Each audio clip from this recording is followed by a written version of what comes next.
Hey guys, welcome back to my channel. Today I'm going to be talking about the Walmart Marketplace and all of the fees that are associated with selling on that platform. If you're new to my channel and appreciate all things e-commerce, please consider hitting that subscribe button. And at the end of this video, if you found it helpful, please give it a thumbs up. Without further ado, let's get into fees. All right, so here we are on the marketplace.walmart.com pricing page. There are two basic fees as a seller that you are going to be responsible for on the platform. There is the referral fee, and there's what's called a fulfillment fee. Depending whether you sell or fulfill or you utilize WFS, you'll have one or both of these fees. So the referral fee is generally 15% of the selling price of your item. However, there are some categories where the fee is less depending on how you price your items. So for example, if we look at this apparel and accessories, for items that are greater than $20, you're gonna get that 15% fee. However, if you price between $15 and $20, you're only gonna pay a 10% fee for that item. And then finally, if you price less than $15, your fee's only 5%. So I feel like there's a lot of opportunity between the $10 and the $15 mark to take advantage of like kids socks, kids underwear, kids clothing, kids t-shirts, things that are really small and you could probably pick up pretty inexpensively and then sell them in that range, and you're only getting a 5% fee. Another one that I want to show you is the grocery category. If you price over $10, you're going to get a 15% fee. However, if you price under $10, your fee then goes down to 8%. That $10 benchmark is something that we need to talk about. For those of you that have sold on Amazon, you know that Amazon rewards you for pricing under $9.99. You get lower fees to offer their customers a lower price. Well, on Walmart, it's a little bit different. If you price under $10 on Walmart, you're actually being charged an extra $1. So yes, you're getting a lower fee for grocery at 8%, but you need to tack on another $1 if you're gonna price your listings under $10. We'll go over that again later on in the video. Another popular category is toys. For toys, you are going to be charged 15% regardless. So be mindful if you are selling toys and you bring that price below $10, because not only are you now paying the 15% fee, but you're also paying that additional $1. Those fees can really make a difference in your profit margins. Okay, so that's the referral fee. If you're seller fulfilling, you also have to take that step to kind of know what is this item gonna cost you to ship it. Now let's go ahead and look at the fulfillment fees, which is a fee that Walmart charges you for utilizing WFS. For those of you that have sold on Amazon, this is comparable to FBA. So Walmart charges these fees based on the weight of your item once it's been packaged. So for instance, an item that is less than a pound is gonna have a $3.45 fee. So if you were to WFS an item, you're gonna pay that referral fee of 15%, and then you're gonna pay a fulfillment fee of $3.45 if it's less than a pound. For an item that is 2 pounds, it's $4.95. 3 pounds is $5.45, and so on. Anything that's larger than that, you can go ahead and go to the website and take a peek at these fees. For most sellers, the items that we're moving are generally less than 3 pounds. I'd say most of my fees are $3.45. Something to keep in mind, Walmart will round up. So if something actually weighs, say, 2.5 pounds, they're actually gonna charge you the 3 pound rate. So keep those fees in mind when you're outsourcing or when you're doing your OA. What I actually do is I screenshot these fees from their website and I save them as a photo, and when I'm in the stores, I'll just glance at those so that I know my prices. It keeps me organized, and that way I never underestimate. In addition to both the fulfillment fee and the referral fee, there are some additional fees for standard items. They actually charge a fee strictly for apparel items. It's 50 cents per item. For hazardous materials, it's going to be 50 cents per item. I mentioned the $10 fee earlier, but let's just talk about that one more time. So if you price your item under $10 on Walmart, you're gonna receive an extra $1 fee on top of that fulfillment fee. This is something you really need to be careful with, because if you're moving your price from $10 to $9.99, that's quite a big jump in fees. So really make sure you understand how these fees work before you drop your price to compete. The next fee is the oversized fee. Walmart's gonna charge you an additional $3. This is very similar to Amazon. They have oversized fees, and so does Walmart. This can apply to a lot of items during Q4 because some of those really big toys are large. Also, something to note, Any items that are oversized, when you're doing your shipment to WFS, Walmart's gonna separate those and have you send them to a different warehouse for fulfillment. So you're gonna pay shipping on that separately. Next, we're just gonna look at the monthly storage fee. So Walmart keeps it pretty simple. For the months of January through September, Walmart's gonna charge you 75 cents per cubic foot per month for your item to be stored in their warehouse. If you jump from October to December, this is what we like to call Q4, and you're still gonna pay that 75 cents per cubic foot if it's under 30 days. If it goes more than 30 days, they're gonna tack on another $1.50. So be mindful of when you're sending in your items for Christmas, like decorations, things that you might send in September but might not sell till the end of November. However, for me personally, that $1.50 is totally worth it.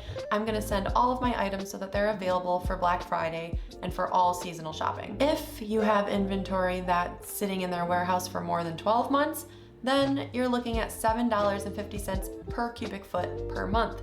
So make sure that all of your items are moving and you're going in and either recalling or liquidating those items before you get to that 12-month mark. For me personally, at 90 days, I'm really researching to see, is this something that maybe I made a bad buy? Is it a bad listing that I'm listed on? Is there a different listing maybe I should be on? Is this maybe more of a seasonal product that I need to recall and hold until that season comes? I don't hold much over 90 days because I need that capital back. The name of the game is flipping your capital and using that to take advantage of other opportunities.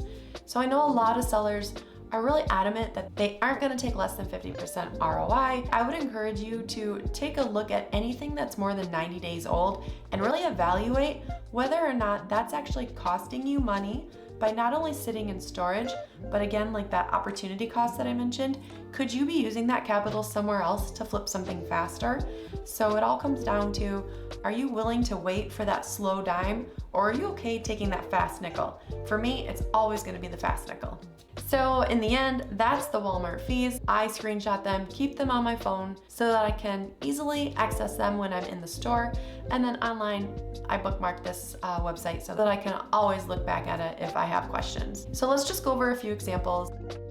Let's jump on the Walmart website and find some items that we might find when we are outsourcing, and we'll go through the math a couple times. Okay, so let's just go to Barbie because it's easy and Barbie's everywhere. Just as a little tip, these right here are really good indications that items are moving on Walmart. Since we don't have a Keepa, it's just one of those tools that I use if I'm looking at items to justify sales. Let's just take a rainbow high doll. I love selling rainbow high dolls. Okay, so let's say that we're at Ross and we come across this doll and it's selling for $10. You're gonna have to use your imagination today. Okay, so you're standing there in the aisle, you scan it, you can see that it's selling for $19. It's being sold by Walmart. So let's figure out whether we make any profit on this. So first thing I'm gonna do is grab my calculator on my phone and I'm gonna type in $19. And then I'm gonna figure out the referral fee. What's 15% off? So if I times it by 0.85, after I pay my 15% fee, that brings me down to $16.15. Awesome. Next, what is the cost of the item? $10, so let's subtract that. That leaves me $6.15.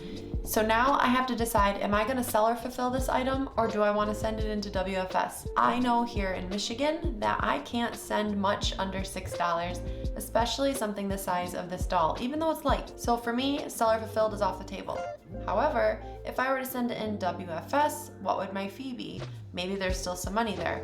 So I've got my phone up with my calculator. Now I'm gonna pull up the fees and just glance and see what they would be. So for this item, it's either gonna be $3.45 or it's gonna be $4.95. I happen to know that this item weighs a little bit more than a pound, so it's going to be $4.95 because Walmart's gonna round up. But for this, we're gonna now subtract $4.95 from our item for the WFS fee. That leaves us with $1.20. That's not really within my guidelines, but maybe it's within yours. Let's do one more example just to be sure. All right, so next let's just take a look at some toothpaste. I like to shop at Ollie's. It seems to be always in stock, so this would be a good one to use as an example. I do see some familiar things, but I wanted to find something that maybe was a little inflated in price. I don't see any. Okay, so I found a Crest listing. It's a 5-pack, it's selling for $24.95. Let's say that we're in Ollie's and we come across this 5-pack of toothpaste and it's $7.99. So I scan it, it brings up this listing, shows $24.95 is the selling price. My cost is $7.99. How do I know what my fees are? Let's go through the math. So I pull up my calculator on my phone. $24.95 is the selling price if I match the buy box. First thing I'm gonna pay is that 15% regardless of whether I sell or fulfill or WFS. So after I pay that fee, that brings me down with $21.20 to work with. Next, I'm gonna take the cost of the item out, which was $7.99. That leaves me with $13.21. If I sell or fulfill, I know that I could put this in a free UPS box and probably pay around $7 for shipping. So that would give me a profit of around $6. That's awesome, especially if there was volume and I could move them quickly. That's a win for me. But just to see what the other option is, let's say I decided I wanted WFS then because I don't like to sell or fulfill anything. What fee would that be? So I'm gonna pull out my shortcut on my phone. So I know this is more than a pound, so we're gonna use $4.95 for 2 pounds. So here I am with my $13.21, and I'm going to subtract $4.95. That leaves me with $8.26. So I'm going to make more if I choose to WFS this item versus sell or fulfill. So that's a quick example how you can figure out the fees on your own without any kind of softwares or calculators in store when you're sourcing. It's just a little bit of math, but it's pretty easy and they keep it very simple. If you're ever shopping online, they do have a free calculator right here, WFS cost calculator. This will give you an idea of what your WFS fees are. So just to recap, you've got your referral fee, which is 15% worst case scenario, and you have your fulfillment fee, which is based on the weight, but you could just use a $5 average and you're gonna get pretty close. The additional fees that we talked about are the apparel fee, 50 cents, hazardous fee, 50 cents. If you charge less than $10, you're gonna get that extra dollar fee, and then oversize is $3.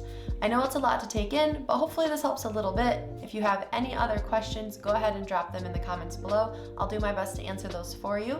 And if there are any videos that you'd like to see about Walmart, go ahead and shoot me a message because I would love new ideas as to what would help you the most. That's all I have for you today. I hope this was helpful. If it was, please consider giving it a like and subscribing if you haven't already. And I'll see you in the next video.